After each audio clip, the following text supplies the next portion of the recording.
Hello friends, welcome back to my channel Gyan Sankalp. तो friends, ये हमारा पॉलिटिकल साइंस का मॉक टेस्ट सीरीज चल रही है। तो अगर आपने अभी तक और मॉक टेस्ट नहीं देखा है मेरे चैनल पे तो आप देख लेना, प्लेलिस्ट बनी हुई है। तो स्टार्ट करते हैं आज का क्लास। आज की क्लास स्टार्ट करने से पहले अगर आप अभी तक मेरे चैनल से नहीं जुड़े हो तो प्लीज़ चैनल को सब्सक्राइब कर लेना। और जब सब्सक्राइब करो तो बेल आइकन को भी प्रेस करना, ताकि जब भी मैं वीडियो डालूंगी तो आपको नोटिफिकेशन मिल जाएगा। स्टार्ट करते हैं आज का क्लास। और मेरे चैनल पे आपको पॉलिटिकल साइंस और हिस्ट्री की क्लासेस ली जाती है। तो आप हिस्ट्री के स्टूडेंट हो तो वो भी क्लासेस फॉलो कर सकते हैं। अगर किसी भी एग्जाम में टीचिंग एग्जाम दे रहे हो, एसएससी दे रहे हो, तो हिस्ट्री की क्लासेस भी मेरे चैनल पे आपको मिल जाएगी। उसके एमसीक्यू भी मिलेगी, और साथ ही साथ मैं यूथ पब्लिकेशन की एग्जाम पॉइंटर से वन लाइनर भी बता रही हूँ। स्टार्ट कर देखो, पहला क्लास, आज के क्लास का फर्स्ट क्वेश्चन है, सरकार एक न्यास है, ये विचार किसके हैं। और 50 क्वेश्चन होंगे इस क्लास में। आप पूरा वीडियो देखिएगा ताकि आपके पास अच्छे कंटेंट, अच्छे क्वेश्चन की सीरीज आपके पास उपलब्ध हो जाएगी। और जो क्वेश्चन आपको आता होगा अच्छी बात, जो नहीं आता होगा 2 से 3 बार ये वीडियो देखिएगा। और लास्ट टाइम जब आप देखो तो देखना कि अगर आपसे सारा सॉल्व हो रहा है तो अच्छी बात, अगर जो नहीं तब भी हो रहा है तो आप उसे प्लीज़ नोट डाउन कर लेना। फिर उसको 2-3 बार रिवाइज करना, उसके बाद जब लगाओगे लास्ट फिर तो देखोगे कि तुम आपका कोई क्वेश्चन गलत नहीं होगा। स्टार्ट करें। देखो, सरकार एक न्यास है, ये विचार किसके हैं। हॉब्स, लॉक, रूसो, बोंदा। क्या न्यास की बात कौन बोलते हैं? ट्रस्ट, एक ट्रस्ट है तो ऐसी बातें लॉक बोलते हैं, ठीक है। अगला, ऑस्टीन के अनुसार संप्रभुता निहित है जनता में, राजा में, निश्चित श्रेष्ठ व्यक्ति में, संसद में। तो ऑस्टीन एकलवादी संप्रभुता के विचारक है, तो वो निश्चित श्रेष्ठ व्यक्ति में बोलते हैं। लेक्चर ऑन यूरिप्रूडेंस पुस्तक किसकी है? ऑप्शन है बेंथम, लास्की, लॉक और ऑस्टीन। तो ये फेमस बुक किसकी है? ये फेमस बुक ऑस्टीन की है, ठीक है। लोकप्रिय संप्रभुता का प्रतिपादक कौन है? ऑप्शन है रूसो, लॉक, सी में है ऑस्टिन और डी है बोधा। तो इसका सही आंसर है आपका रूसो। ऑस्टिन का सिद्धांत धाराशायी हो चुका है, यह कथन किस, सॉरी, संप्रभुता का सिद्धांत धाराशायी हो चुका है, यह कथन किसका है? तो संप्रभुता का सिद्धांत धाराशायी हो गया है, ये किसका है कथन? तो ऑप्शन में है आपको लिंडसे, ऑप्शन बी है लास्की, ऑप्शन सी है क्रेब, ऑप्शन डी है मैकाइवर। तो ऑप्शन ए लिंडसे, ठीक है। अगला है, रीति रिवाजों के आधार पर किसने ऑस्टिन की संप्रभुता की आलोचना की है? रीति रिवाजों के आधार पर किसने ऑस्टिन की संप्रभुता की आलोचना की? फेडरिक एंजल्स है, मैकमिलन है, हेनरी मैन है, लास्की है। तो इसमें से किसने रीति रिवाजों के आधार पर किसने ऑस्टिन की संप्रभुता की आलोचना की है? तो इसका जो राइट आंसर हो जाएगा हेनरी मैन हो जाएंगे, ठीक है। अगला क्वेश्चन नंबर 7 है। क्वेश्चन नंबर 7 बोलता है, बोंदा की संप्रभुता की अवधारणा को किसने पूर्ण किया? तो ये बोंदा ने वर्ड को कॉइन किया था, जो पूर्ण अवधारणा, तो ये ऑस्टिन ने किया था। ऑप्शन नंबर डी, रूसो के अनुसार प्राकृतिक अवस्था में मनुष्य की स्थिति थी। मनुष्य एक बर्बर प्राणी था। बी, युद्ध की स्थिति। सी, शांति एवं सद्भावना था। डी है उद्दान और बंचर की स्थिति थी। तो ये वही था, ऑप्शन डी इसमें सही हो जाएगा।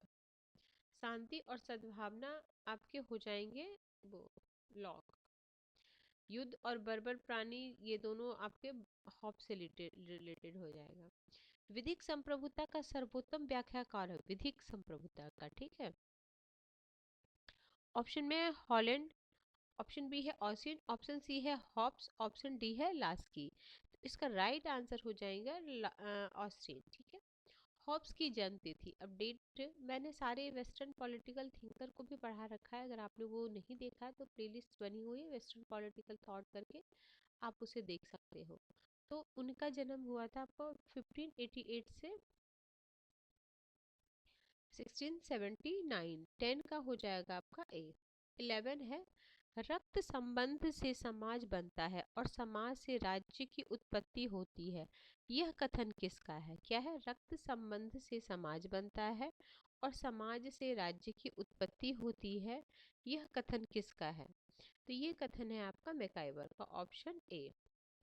रूसो की सामान्य इच्छा है वास्तविक इच्छा का योग, यथार्थ इच्छा का योग, जन सामान्य की इच्छा, राजा की इच्छा।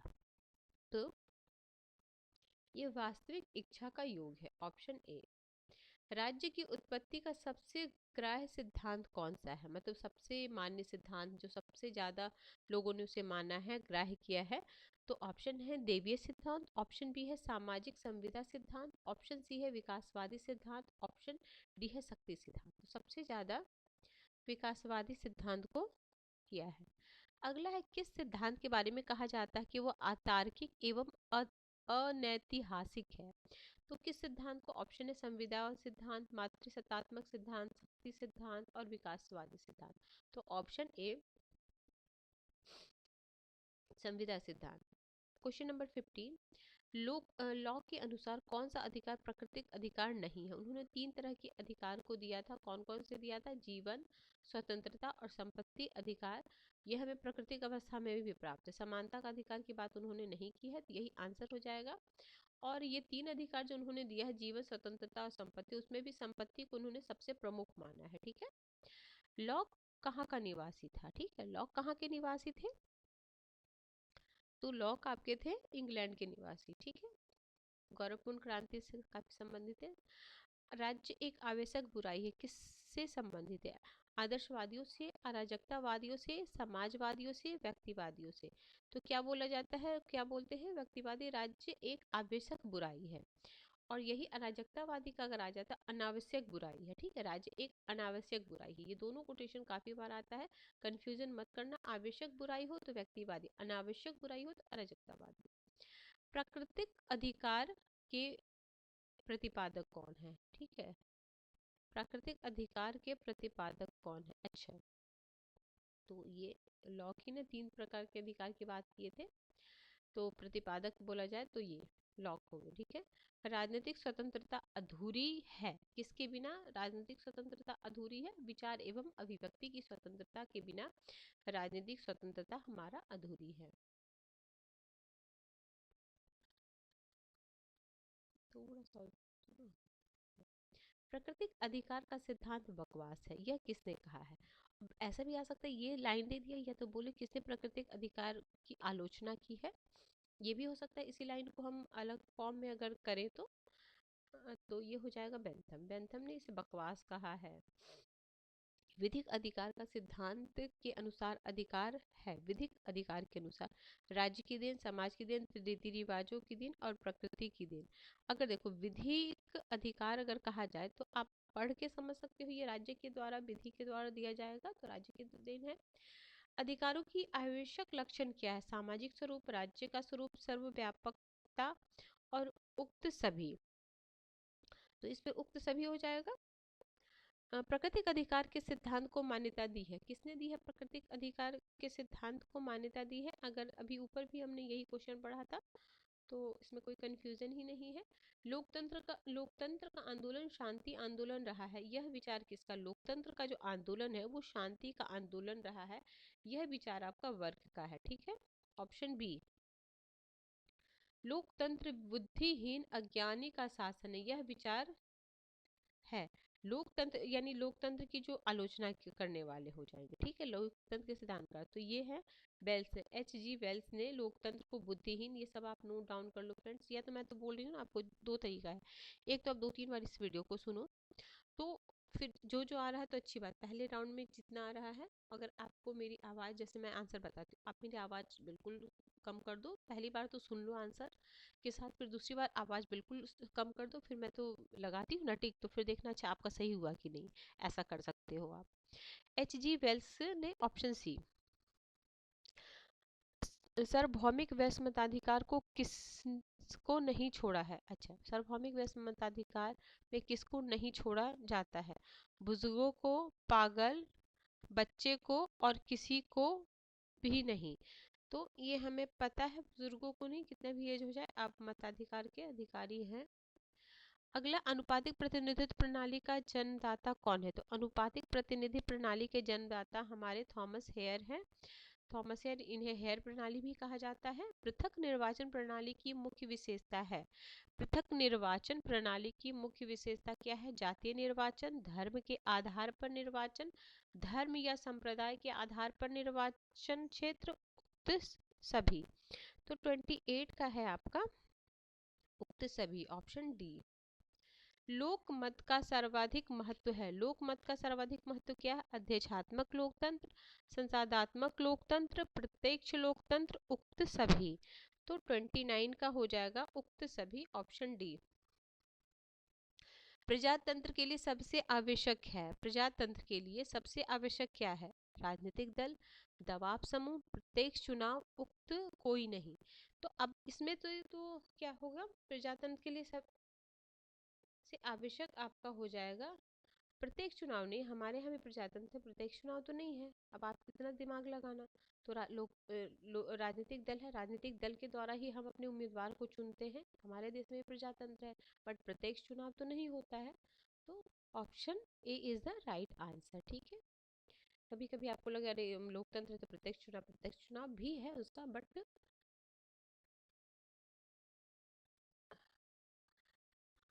वर्ग के राजनीतिक दलों को बताया। वर्ग ने राजनीतिक दलों को कैसा बताया है? वर्ग ने राजनीतिक दलों को क्या बताया? कल्याणकारी समुदाय,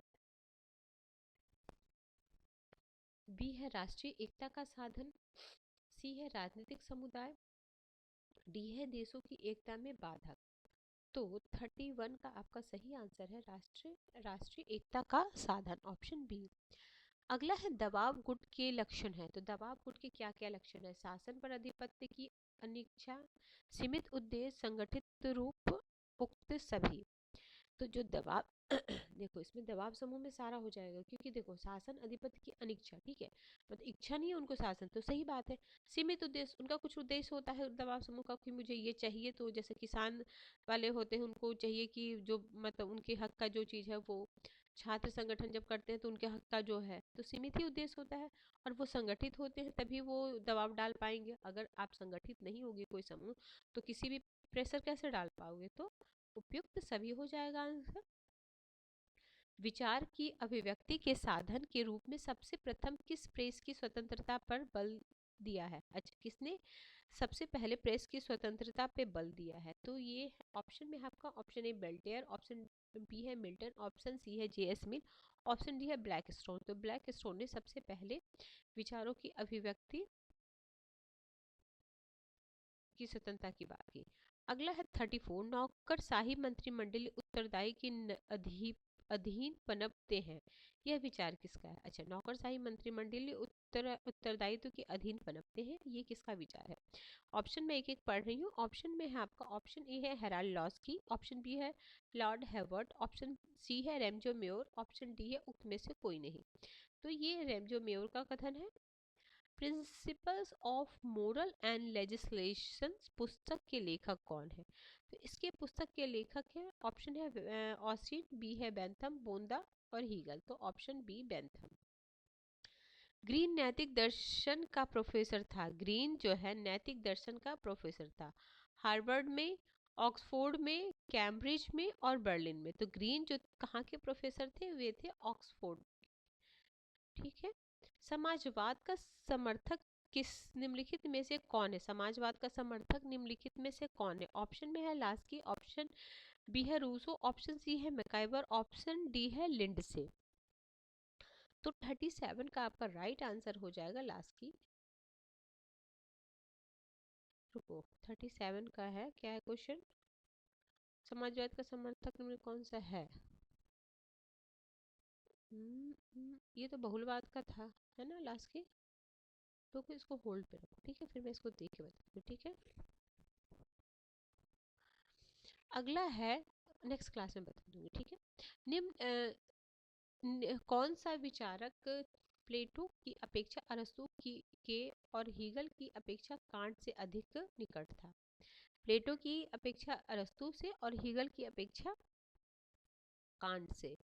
तो 38 का ए हो जाएगा, ठीक है, ग्रीन। 38 का ग्रीन। संपत्ति चोरी, ये तो काफी फेमस है, प्रोंधो की है, ऑप्शन डी। 39 का डी। मार्क्स के अनुसार राज्य की चरम उन्नति होगी।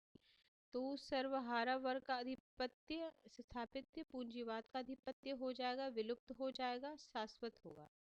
तो राज्य जो वो बोलते थे कि क्या नाम है, विलुप्त हो जाएगा। मार्क्स का जो विचार था कि राज्य जो शोषण का यंत्र बना हुआ है एक टाइम पे ये विलुप्त हो जाएगा, नहीं रहे। ये यूनिट 2010 में आया। मार्क्स का द्वंद्वात्मक सिद्धांत लिया है। तो ये तो काफी इजी क्वेश्चन है, कई बार मैंने इस क्वेश्चन को कराया, हीगल से लिया है। अब तक दार्शनिकों ने विश्व की व्याख्या की है, आवश्यकता है कि इसे कैसे बदला जाए। ठीक है, तो कैसे बदला जाए इसकी बात कौन करते हैं, मार्क्स। ठीक है, मार्क्स के अनुसार राज्य एक संस्था है। तो मार्क्स के अनुसार क्या है, अस्थाई है, शाश्वत है, अस्थाई है, शाश्वत। अभी अगर आप ऊपर वाला क्वेश्चन किए होंगे तो आप कर सकते थे कि ये अस्थाई है, क्योंकि ये विलुप्त हो जाएगा, उनका विचार था। राज्य पृथ्वी पर ईश्वर का अवतरण, ये तो कई बार आपने इस क्वेश्चन को तो पढ़ा होगा, हीगल का है। आधुनिक उदारवाद निर्देशित है, सॉरी आधुनिक उदारवाद हाँ निर्देशित है, किसकी ओर निर्देशित है, तो विवेक से। Option C. जेएस मिल प्रबल समर्थक थे, तो जेएस मिल किसके प्रबल समर्थक थे, वाक स्वतंत्रता के। ठीक है, वो पागलों के बोलने का अधिकार देते हैं। तो open society and it's enemy किसकी बुक है, तो कार्ल पॉपर की फेमस बुक है। इसी में इन्होंने प्लेटो, मार्क्स और हीगल की आलोचना किया है। ऑन लिबर्टी संबंधित है, ऑन लिबर्टी किससे है, जेएस मिल से है। A grammar of politics book किसकी है, लास्की की है।